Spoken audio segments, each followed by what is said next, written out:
The detention complex Korthak 7 sits like a metallic cancer on the surface of Kepler 442 billion, its twisted spires reaching toward twin suns that never seem to warm this forsaken rock. I am recording Officer Nexus Prime, and in my 400 cycles of service to the Korthak Empire, I have witnessed the breaking of minds from 17 different species. Warriors, diplomats, spies, they all crack eventually in these halls. The complex houses our most specialized interrogation specialists. Not your typical military interrogators, mind you. These are the predators who volunteered for this duty because they enjoy it. The ones who find recreational value in watching other beings crumble under psychological pressure. Today's session promises to be particularly amusing. We have captured a human. A single solitary human from that backwater planet called Earth. The species that somehow managed to stumble into interstellar travel despite having brains the size of a Korthak larva. Our facility has never processed a human before. Frankly, most of us considered them too primitive to warrant serious attention. But apparently, this one has been causing enough trouble to earn a personal invitation to our little establishment. How delightfully quaint. The transport shuttle landed with all the ceremony of a garbage disposal unit. Through the reinforced viewport, I watched as 4 Korthak guards escorted our prize toward the intake facility. The human walked with an odd swagger, as if she were attending a social gathering rather than arriving at her potential doom. Captain Maya Torres, according to her military identification chip, age 34 Earth years, which translates to roughly infant status in civilized species terminology. She stands barely 5.5 feet tall, weighs perhaps 120 pounds, and possesses the typical human features that make their species look like unfinished sculptures. Dark hair pulled back in what humans call a ponytail, brown eyes that seem perpetually amused by some private joke, and skin that appears to have been lightly toasted by their primitive sun. Commander Grex Tal, our facility director, observed the arrival with visible disappointment. His mandibles clicked in what I recognized as suppressed laughter. "This is what required a full military escort?" he asked, his voice carrying the typical Korthak rumble that has reduced grown Altarians to whimpering masses. She looks like she could be snapped in half by a strong breeze. The transport captain, a grizzled veteran named Korth Ven, shook his massive head. "Do not underestimate this one, Commander. She disabled 3 of my security systems during transport, with a hair clip. And when we asked her how she did it, she just smiled and said something about Earth ingenuity. Whatever that means." Commander Grex Tal's 4 eyes narrowed simultaneously. Luck. Primitive cunning at best. But I noticed something the commander did not.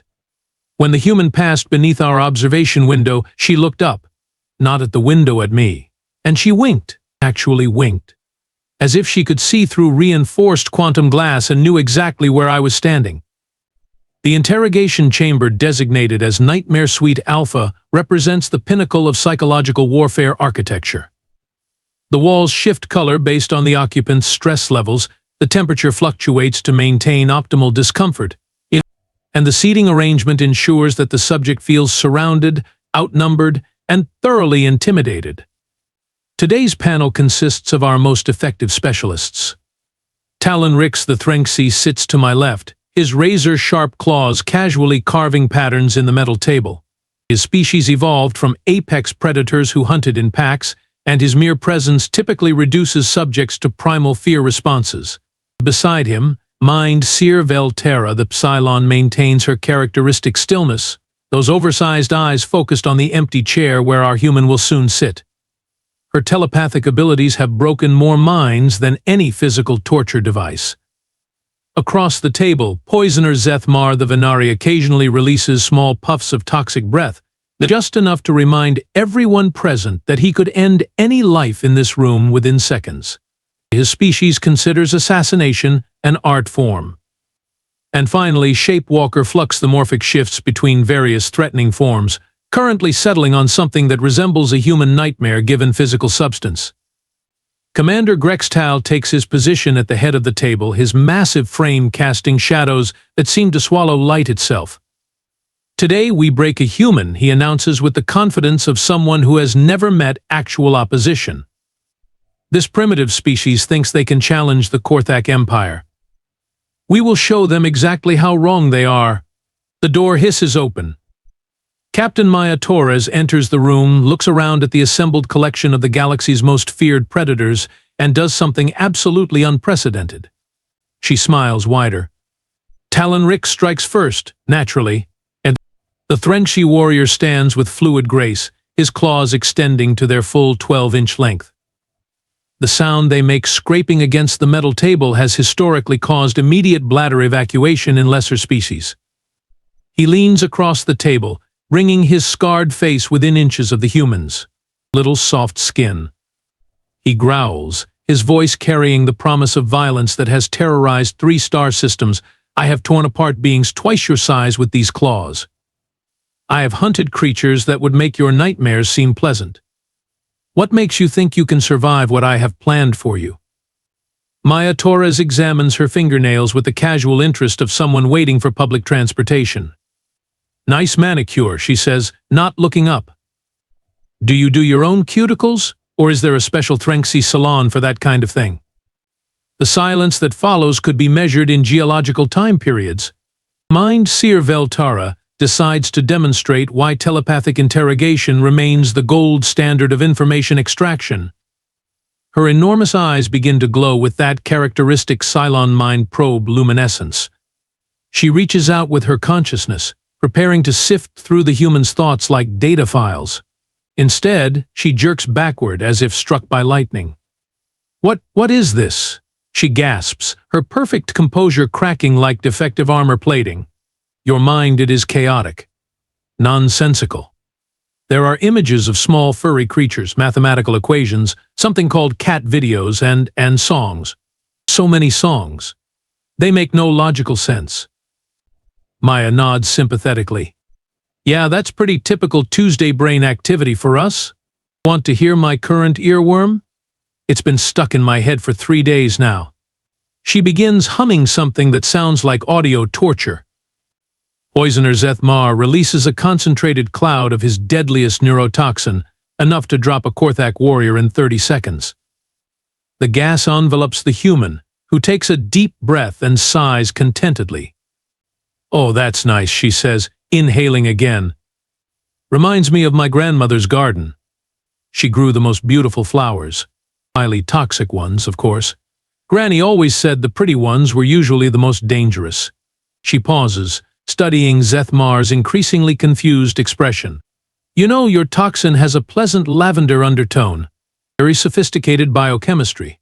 Shapewalker Flux decides to end this embarrassing display by shifting into the most terrifying form in his repertoire. A writhing mass of tentacles, eyes and teeth that represents the collective nightmares of 14 different species.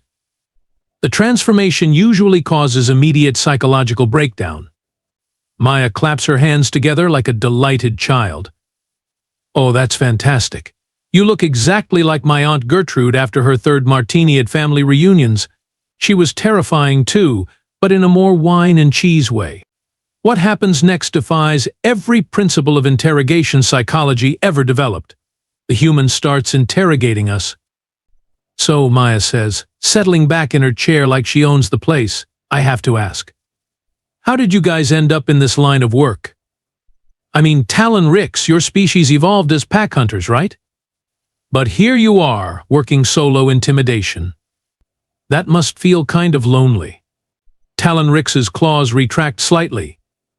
This is not about me, human. Oh, but it is, though. Maya continues with the relentless cheerfulness of someone who genuinely enjoys conversation. I've studied Threnxi social structures. Your people define individual worth through pack contribution. Being isolated from your hunting group for extended periods causes severe psychological stress. When was the last time you went home? Participated in a group hunt? Shared a kill with your clutch siblings? The massive predator's shoulders slump almost imperceptibly. That is classified information. Aha. And Veltara. Maya turns to the Cylon mind reader, Telepathic species typically develop strong mental defenses against psychic intrusion. But you've been using your abilities as a weapon for so long, you've forgotten how to shield yourself, haven't you? Right now. Yeah. You're picking up emotional residue from every mind you've violated. That's got to be exhausting. Veltara's eyes dim noticeably. How could you possibly know that? Because you winced when I started humming. My brain was broadcasting that stupid song and you couldn't help but hear it. Psychological projection is a defensive mechanism. You're trying to push your own mental chaos onto me. Maya's voice carries an odd note of sympathy. That's not sustainable, you know. Eventually, all that borrowed trauma is going to manifest as your own. She turns to Zethmar, who has been steadily releasing smaller and smaller doses of toxin. And you, my poisonous friend, have been gradually reducing your toxin output because you're confused about why it's not working. Your species evolved those chemical weapons for hunting, not torture. But mammals from high-gravity worlds often develop resistance to airborne toxins as a survival mechanism. We literally breathe poison on our home planet. It's called air pollution, and we've been building immunity to it for centuries. Zethmar's breathing sacs deflate slightly. This should not be possible. Oh, but here's the really interesting part. Maya continues, her voice gaining momentum like a predator who has caught the scent of wounded prey. None of you are actually interrogators. You're refugees. Talon Rix was exiled from his pack for excessive violence. Veltara burned out her telepathic abilities in the Cylon Civil War and can't go home. Zethmar's toxin glands are damaged from overuse, making him unemployable as an assassin. In flux, she looks at the shape-shifter with something approaching pity. You can't hold your original form anymore, can you? That's why you keep shifting. You've forgotten what you really look like. The silence in the room becomes suffocating. Shapewalker Flux begins to tremble, his form flickering between shapes like a broken hologram. You cannot know these things. This information is sealed in classified files across multiple star systems. Maya leans forward with the patient expression of a therapist dealing with a particularly difficult client. I don't need classified files, Flux. I can see it in your body language. Every species has tells. Humans have spent millennia learning to read them because we're predators too. We're just sneaky about it. Commander Grex Tal finally speaks, his voice carrying less authority than it did 10 minutes ago. Enough of this psychological manipulation. You are here to provide information about human military capabilities, not to analyze our personnel. Oh, but Commander, Maya says, turning that devastating smile on him, I'm already providing information about human capabilities. We're doing it right now.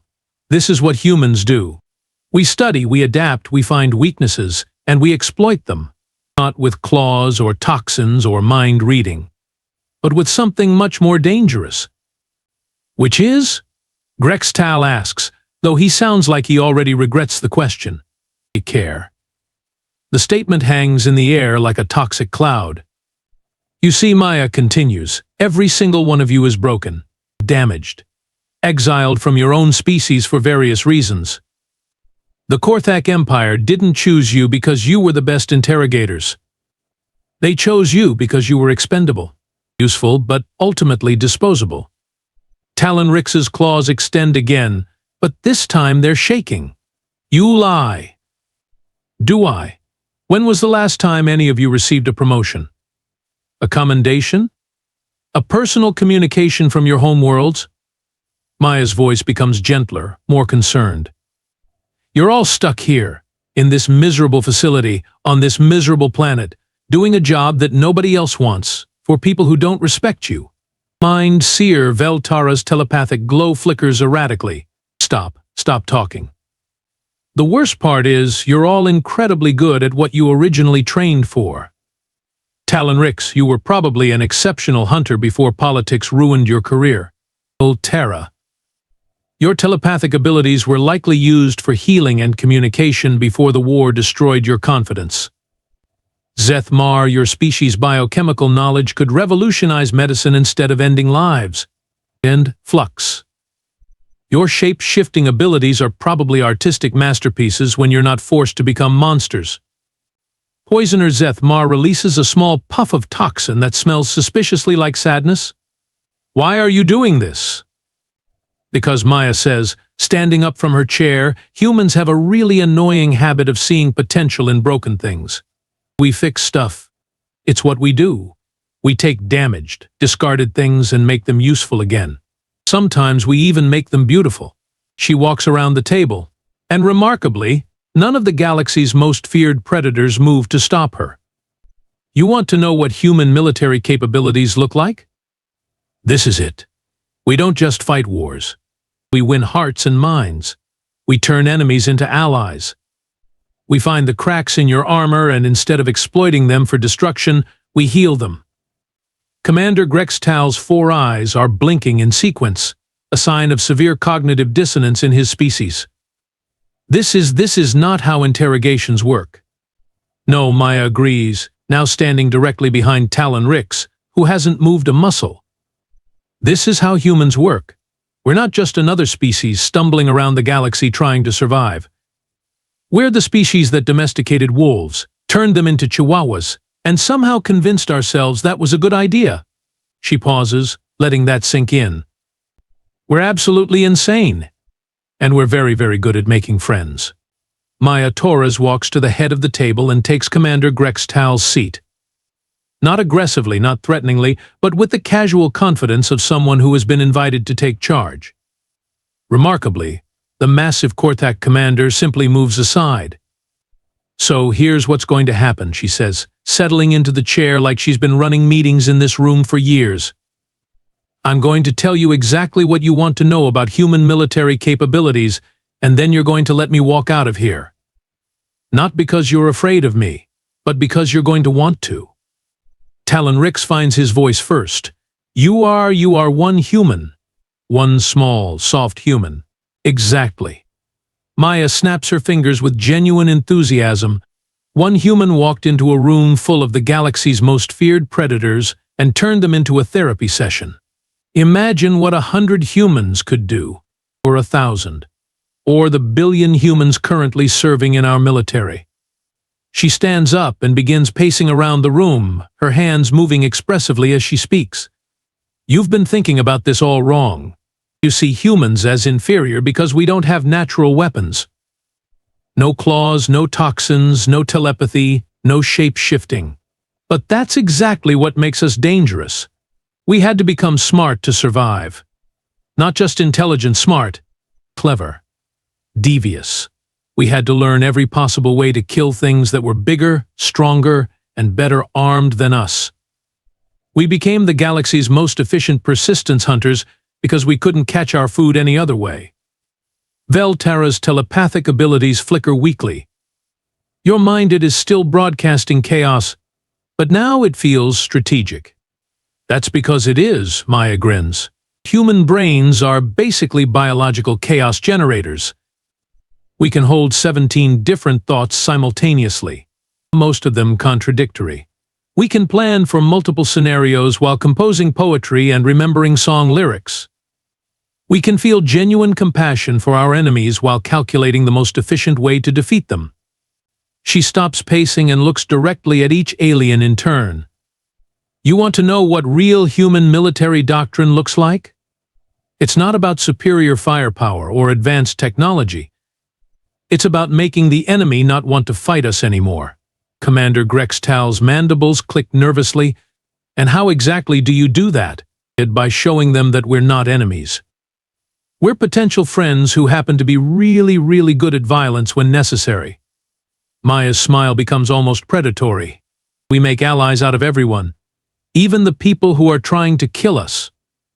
Zethmar's toxin release has stopped entirely. This is psychological warfare.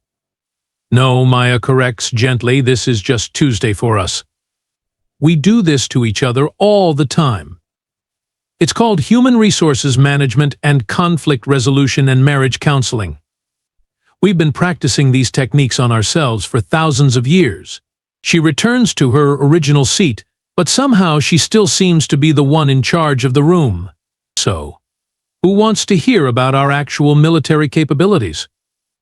Maya Torres leans back in her chair and delivers the kind of smile that makes experienced predators suddenly remember they have somewhere else to be.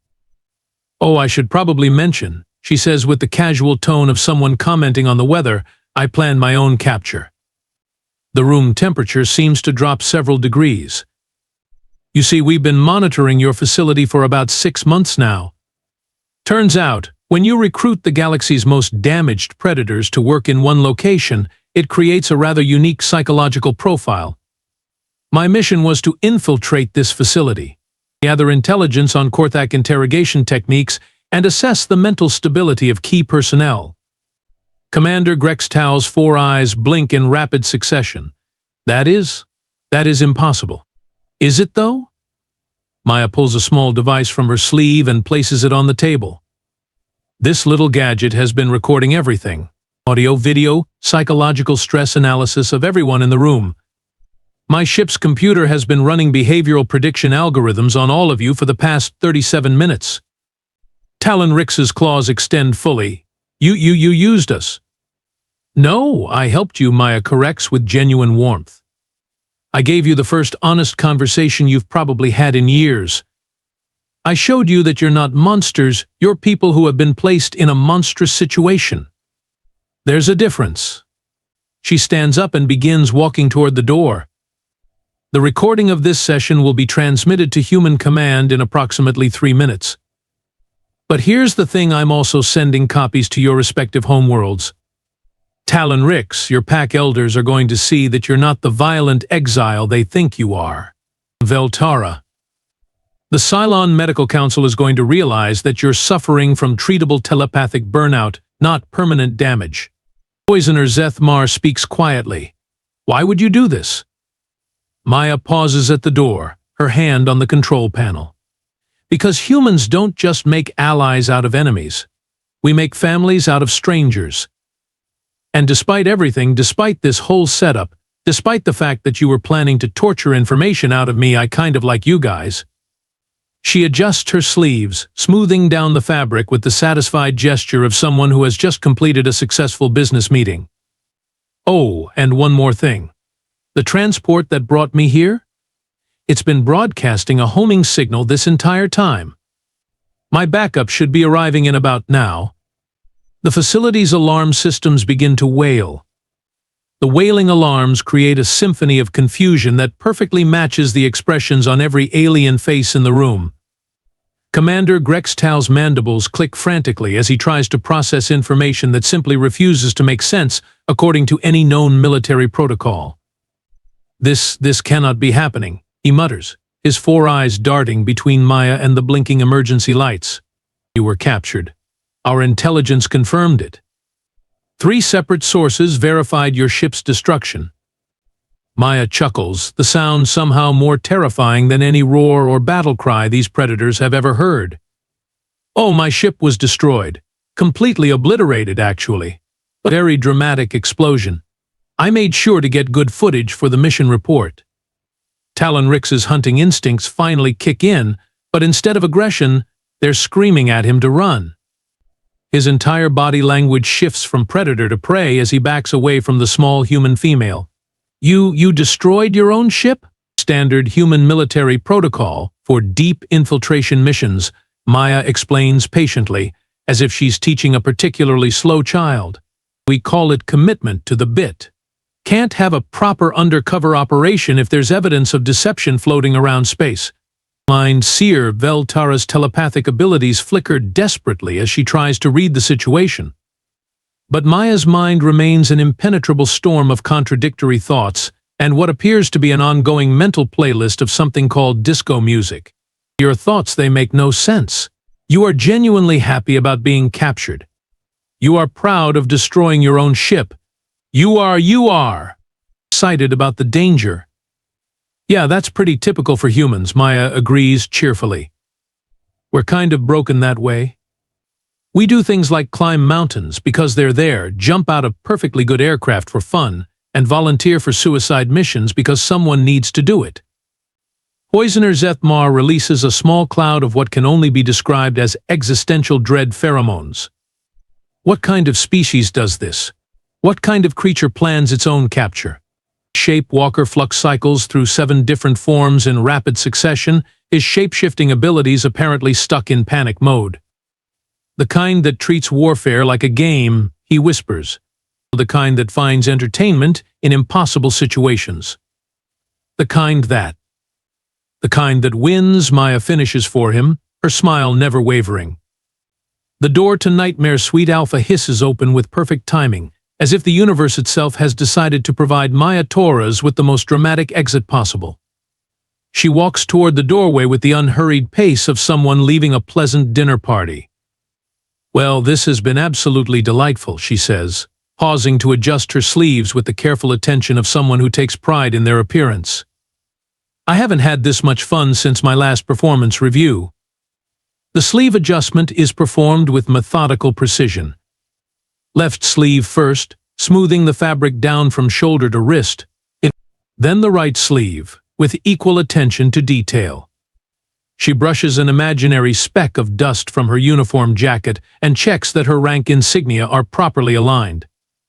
"Commander Grextal, thank you for the hospitality. The accommodations were exactly as advertised. Talon Rix, work on those anger management issues. Veltara, seriously consider therapy. Zethmar, maybe look into a career change. Biochemistry has so many peaceful applications." And Flux. She pauses, looking back at the shapeshifter with genuine concern. "Find a mirror. Remember who you used to be." She steps through the doorway, then turns back one final time. "Oh, and guys? When my backup team asks what happened here, just tell them the truth. They'll never believe it anyway." The door closes behind her with a soft pneumatic sigh, leaving behind a room full of the galaxy's most feared predators, all of whom are now questioning everything they thought they knew about humans, warfare, and their own life choices. I, Recording Officer Nexus Prime, have spent the last 4 hours reviewing the surveillance footage of what just occurred in Nightmare Suite Alpha. I have analyzed the audio recordings, examined the stress readings from all participants, and cross-referenced the event with every known interrogation protocol in our database. None of it makes sense. According to every principle of military psychology, what happened in that room should have been impossible. A single prisoner belonging to a species we classified as primitive walked into a room full of our most effective interrogation specialists and somehow managed to interrogate them instead. Commander Grextal has been sitting in his office for 3 hours, staring at the wall and occasionally muttering something about human resource management. Talon Rix submitted a formal request for psychological evaluation and a transfer to diplomatic services. Seer Veltara has enrolled in what humans apparently call online therapy, and is learning meditation techniques that specifically counteract telepathic burnout. Most disturbing of all, Poisoner Zethmar has begun researching applications for his biochemical knowledge in human agricultural systems. He submitted a proposal for a joint research program focusing on environmentally friendly pest control solutions. Shape Walker Flux has been practicing what he calls original form recovery exercises and claims to have remembered his childhood appearance from before the war. The human backup team arrived exactly on schedule, extracted Captain Torres without incident, and left behind a data package containing detailed psychological profiles of our entire staff, along with what appears to be career counseling resources and information about something called veterans support groups. The most terrifying realization is this: Captain Maya Torres accomplished her mission with such complete success that our own interrogation specialists are now asking to defect to human space. Not because they fear us, but because they want to work for people who see broken things and try to fix them instead of discarding them. We have encountered something far more dangerous than superior military technology or advanced weapons systems. We have encountered weaponized compassion.